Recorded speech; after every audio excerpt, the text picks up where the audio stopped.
your forecast first. Sponsored by Matex Heating, Cooling, and Plumbing. As we look at the satellite radar picture tonight, things are looking really good. It's been just a gorgeous evening. Low humidity. Temperatures, look at this, already down into the low 60s. Watsika, 60 degrees, 65 in Decatur, and it's not going to be long before we see all of these temperatures down in the 50s. Bus stop forecast. Yeah, we're breaking it out. Some schools are back in session August 1st. Off to school, 57 degrees for that first day of August, and temperatures on the way home, lower 80s, and looking pretty nice. Okay, we'll come back, talk about just how long these 50-degree temperatures may stick around. WCIA 3 News starts right now. Now from WCIA 3 News. It's a huge challenge, but our local authorities and our local security do a phenomenal job on keeping us safe. The Decatur celebration is only days away, but a tragedy on the other side of the country is weighing on organizers' minds. Plus, a member of the Democratic Women's Caucus is breaking more than a year of silence after one woman accused Michael Madigan's former aide of sexual harassment. Rich kids are scamming the U of I to get financial aid. Now the governor is launching a statewide investigation. You're watching your local news leader. This is WCIA 3 News at 10. It's not, taken lightly at all. It is the top priority. Safety is at the forefront of event organizers' minds for the Decatur celebration. The deadly shooting at a garlic festival in California prompted this team to reevaluate its security plan. Good evening, I'm Paul Cicchini. And I'm Jessica Coons. The Decatur celebration is just a couple of days away. Tens of thousands of people are expected to show up, and the security team is ramping up its strategy to keep them safe. WCIA 3's Jennifer Jensen is in our newsroom tonight. So, Jennifer, they've made some additions since last year. Jessica, today they were finishing installing extra cameras around downtown to monitor the event. And while they did review their policy after the shooting at the festival in California, not much of their security strategy has changed. The deadly shooting that killed 3 people and hurt 12 more at the Garlic Festival in California is at the forefront of Jared Cox's mind. Something I have to think about every single day, Unfortunately, it's the times that we're in. The Decatur Celebration Director and his team have been reviewing the event security plans for months in advance. This shooting was a reminder of the responsibility they have to protect people. It's actually our top priority. Keeping everyone safe is, by far the most important thing that we do over everything else. 16 blocks of downtown Decatur will be shut down with 5 entry points, one more than last year. We also have a fence in place. That fence is monitored. Also, every entry point that we have, just like out in California, is monitored as well. They're also using dozens of 4K resolution cameras downtown. That's something else that we have, that the venue out in California did not have. And they are monitored, so they are watched. Decatur Police, the Macon County Sheriff's Office, and the Decatur Celebration Security Team are pairing up to provide officers to guard the event. Even just 2 days before it kicks off, they're still making adjustments to keep people as safe as possible. Every single decision that we make, if we, change something in the festival, we have to look at the security aspect of it, the emergency, how we're getting emergency services in. Everything.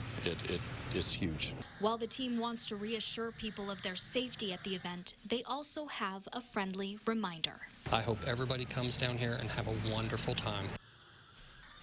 Decatur Celebration organizers will meet immediately after the event to review how security was handled.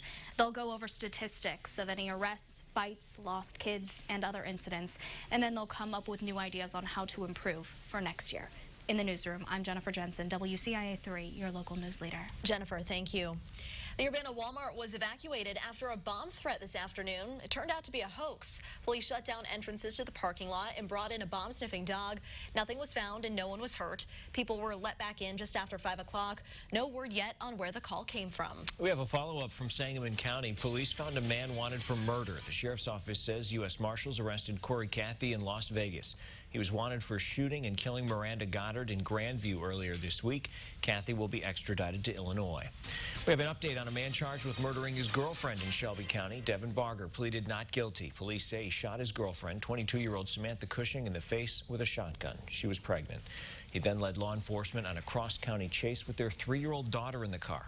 In court today, he waived his right to a preliminary hearing and requested a jury trial. The Champaign-Urbana community is holding a service to honor Ying Zhang. It'll be on Monday at 1 p.m. at the Savoy First Baptist Church.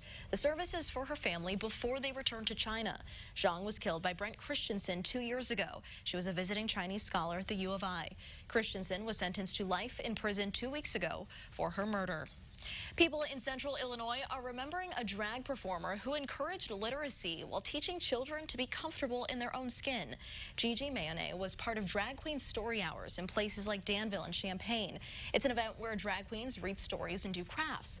Last week in Chicago, Mayonnaise was hit head-on in a car crash. The other driver involved is facing DUI charges. Friends originally thought Mayonnaise was going to be okay, but she died a few days later. Friends say her story hours reminded children they're perfect just the way they are. It just promoted inclusion, diversity, let children see that they can be themselves, that they can celebrate their uniqueness, and that was kind of her goal. There are several events in Mayonnaise's honor planned in the next few days. All of the money raised at those benefits will go to family to help with funeral expenses. New tonight, police in KZ hope you can help them solve a 7-year-old case. In October 2013, a woman's body was found on the westbound entrance ramp to I-70. Officials have never been able to identify her or find any family or friends. The woman was white, in her 20s or 30s with dark hair. She was 5'3", did not have any tattoos. If you know anything that could help, call state police in Effingham. A skydiver was knocked unconscious mid-air after colliding with another skydiver. They were jumping outside Ottawa, about 2 hours north of Champaign. A spokesman for Skydive Chicago says the unconscious skydiver's automatic activation device opened his parachute. He landed in the Fox River. When he awoke, he walked to the ambulance. The other diver landed at the airport. Developing now, the political consultant who accused House Speaker Mike Madigan's former aide of sexual harassment is taking to Twitter. Elena Hampton says members of the Democratic Women's Caucus haven't supported her publicly, with one exception, and that's Representative Carol Ammons. WCIA 3's Jen Lask spoke to Ammons tonight. So, Jen, what report is leading Hampton and Ammons to speak now? The Chicago Tribune says payments were made to the former aide, Kevin Quinn, by 5 former and current lobbyists who all have connections to Madigan. The Tribune says the payments total $10,000. Elena Hampton called out the Democratic Women's Caucus on Twitter, saying in part, quote, "I've now been waiting for a year and a half for you to support me publicly or even address me by name."